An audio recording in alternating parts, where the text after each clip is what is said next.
Bonjour chers frères et sœurs de l'Église de l'I-Jésus, nous sommes aujourd'hui le lundi 13 décembre 2021 et nous allons terminer la méditation de la première épître de Paul à Timothée. Aujourd'hui, il s'agit du texte suivant, 1 Timothée 6, versets 11 à 21. À la fin de cette lettre, Paul encourage son jeune disciple dans la foi à rester ferme. Au verset 11, il va l'encourager à fuir certaines choses. De quoi s'agit-il? Il s'agit des faux enseignements et de l'amour de l'argent. Ces deux thèmes sont mentionnés dans les versets précédents, dans le contexte immédiat. Il encourage, au verset 11, non seulement à fuir certaines choses, mais à rechercher la droiture, l'attachement à Dieu, la fidélité, l'amour, la persévérance et l'amabilité. Il ne suffit pas de défendre la bonne doctrine, mais c'est tout aussi important de démontrer des qualités spirituelles. Au verset 12, un thème revient, celui de combattre le bon combat de la foi. C'est un encouragement que Paul répète à Timothée.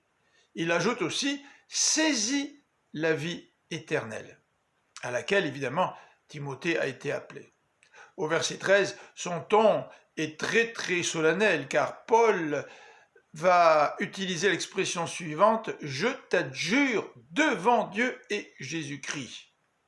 Reste ferme, observe ce commandement en restant pur, nous dit le verset 14, et irréprochable jusqu'au retour de Jésus-Christ.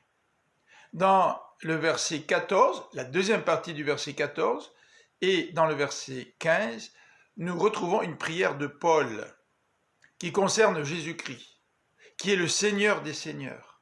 À lui soit l'honneur et la puissance. Au verset 17, Paul va de nouveau aborder le thème des richesses et il demande à Timothée de s'adresser aux riches en leur recommandant de ne pas être arrogants et de ne pas fonder leur espérance sur leur richesse, car les richesses sont instables. Mais plutôt que les riches placent leur espérance en Dieu qui lui donne généreusement. Que Timothée n'ait pas peur de parler aux riches. Au verset 18, Paul ajoute que Timothée devrait encourager ces riches à partager, à être généreux et à faire de bonnes œuvres.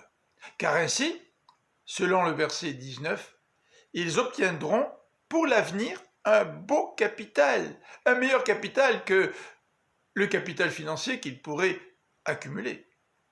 Ils obtiendront aussi la vraie vie. Au verset 20 et 21, Paul conclut cet épître par un rappel.